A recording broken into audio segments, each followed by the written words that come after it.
Assalamualaikum warahmatullahi wabarakatuh. Kami dari kelompok 9 yang beranggotakan yang pertama itu Arisa, yang kedua ada Choi Ruli Afdan, yang ketiga yaitu saya sendiri Emilia Pirsa, dan yang terakhir ada Muhammad Rizky Hidayat.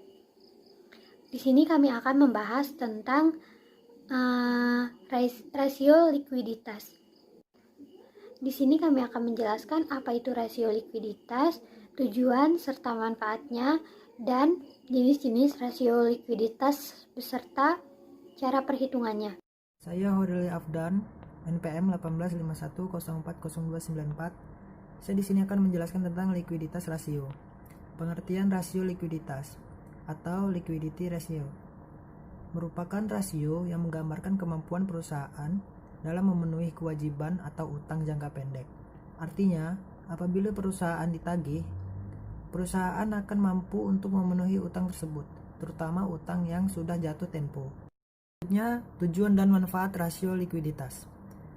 Tujuan dan manfaat rasio likuiditas itu ada 5. Yang pertama adalah untuk mengukur kemampuan perusahaan dalam membayar kewajiban atau utang yang akan segera jatuh tempo. Yang kedua, untuk mengukur kemampuan perusahaan dalam membayar kewajiban jangka pendek dengan menggunakan total aset lancar. Yang ketiga, untuk mengukur kemampuan perusahaan dalam membayar kewajiban jangka pendek dengan menggunakan aset sangat lancar atau tanpa memperhitungkan persediaan barang dagang dan aset lancar lainnya. Yang keempat, untuk mengukur tingkat kesediaan uang kas perusahaan dalam membayar utang jangka pendek. Yang terakhir, yang kelima, sebagai alat perencanaan keuangan di masa mendatang, terutama yang berkaitan dengan perencanaan kas dan utang jangka pendek, untuk melihat kondisi dan posisi likuiditas perusahaan dari waktu ke waktu dengan membandingkannya secara beberapa periode. Baik, di sini saya akan menjelaskan macam-macam rasio likuiditas. Yang pertama itu adalah quick ratio atau rasio cepat, merupakan rasio yang menunjukkan kemampuan perusahaan untuk memenuhi atau membayar kewajiban atau utang lancarnya dengan aktiva lancar tanpa memperhitungkan nilai persediaan. Artinya, nilai persediaan kita abaikan dan kita abaikan dengan cara dikurangi dari nilai total aktiva lancar. Hal ini dilakukan karena persediaan dianggap memerlukan waktu relatif lama untuk diuangkan apabila perusahaan membutuhkan dana cepat untuk membayar kewajibannya dibandingkan dengan aktiva lancar lainnya.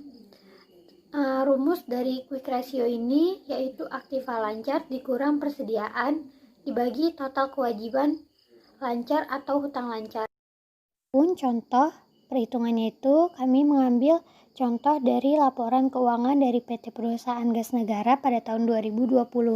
Nah kan rumus quick ratio itu kan aktiva lancar dikurang persediaan dibagi hutang lancar. Nah aktiva lancar dalam laporan keuangan perusahaan ini itu sebesar 2.069.167.521 rupiah. Ini berasal dari total aset lancar. Nah, kan dikurang persediaan tuh. Di laporan keuangan ini total persediaannya itu sebesar 77.605.984 rupiah. Nah, setelah itu dibagi hutang lancar. Hutang lancar atau juga disebut dengan total liabilitas jangka pendek itu sebesar 899.297.561 rupiah.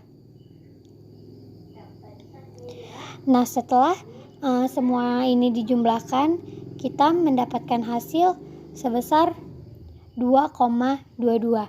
Nah, ini berarti rasionya itu bagus karena hasil dari quick rasionya itu sebesar 2,22.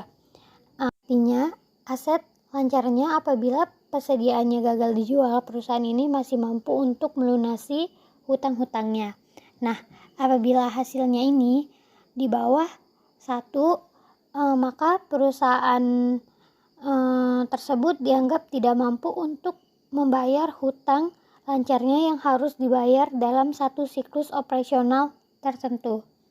Dari selanjutnya yaitu cash ratio atau rasio kas, yang sering disebut juga dengan rasio aset tunai. Nah, rasio kas ini adalah rasio yang digunakan untuk membandingkan total kas dan setara kas perusahaan dengan kewajiban lancar. Nah, rasio ini juga pada dasarnya adalah penyempurna dari rasio cepat yang digunakan untuk mengidentifikasikan sejauh mana dana yang tersedia ini untuk melunasi kewajiban lancar atau hutang jangka pendeknya. Nah, calon kreditur menggunakan rasio ini sebagai ukuran likuiditas perusahaan dan seberapa mudahnya perusahaan dapat menutupi kewajiban hutang jangka pendeknya. Nah, rasio kas ini juga merupakan rasio likuiditas yang paling ketat dan konservatif terhadap kemampuan perusahaan dalam menutupi hutang atau kewajiban jangka pendeknya jika dibandingkan dengan rasio-rasio likuiditas seperti rasio lancar dan rasio cepat.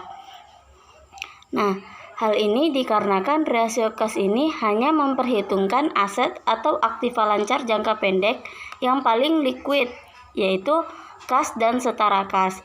Nah, kas dan setara kas ini yang paling mudah dan cepat untuk digunakan dalam melunasi hutang lancarnya. Nah, terus untuk rumus untuk mencari rasio kas ini, cash ratio sama dengan kas dibagi hutang lancar. Nah, di sini aku kasih contohnya pada laporan keuangan PT Perusahaan Gas Negara Tbk dan entitas anak. Di sini udah diketahui kas sama hutang lancarnya. Terus untuk mencari cash ratio, kas dibagi hutang lancar. Nah, jika sudah dibagi, sini udah aku bagi ya. Dan hasilnya itu 1,382800275. Nah, dan di sini udah aku ubah udah aku buletin menjadi 1,38.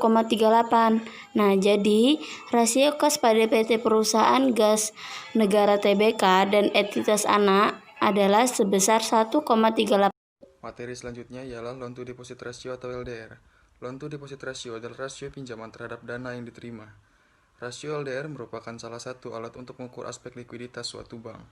Rasio ini merupakan indikator untuk mengetahui kemampuan bank dalam menyediakan dana kepada debitur dengan menggunakan dana sendiri maupun dari masyarakat. Semakin tinggi LDR suatu bank, maka semakin buruk tingkat likuiditas. Materi selanjutnya ialah loan to deposit ratio atau LDR. Loan to deposit ratio adalah rasio pinjaman terhadap dana yang diterima. Rasio LDR merupakan salah satu alat untuk mengukur aspek likuiditas suatu bank. Rasio ini merupakan indikator untuk mengetahui kemampuan bank dalam menyediakan dana kepada debitur dengan menggunakan dana sendiri maupun dari masyarakat. Semakin tinggi LDR suatu bank, maka semakin buruk tingkat likuiditasnya. Selanjutnya, contoh perhitungan LDR. Misalkan data dari neraca sebagai berikut. Tabungan 1.245.135, deposito berjangka 1.454.000, modal ATMR 2.129.422. Data kredit yang diberikan 4.058.195. Maka cari berapa besar rasionya. Jumlah kredit yang diberikan atau jumlah dana yang diterima dikali 100%. 4.058.195 atau 4.928.557 dikali 100%. Hasilnya 82,34%. Berdasarkan kriteria sebagaimana dimaksud, maka rasio ini dikategorikan sehat. Sekian presentasi dari kelompok kami ucapkan terima kasih dan kami akhiri. Wabillahi taufiq wal hidayah. Wassalamualaikum warahmatullahi wabarakatuh.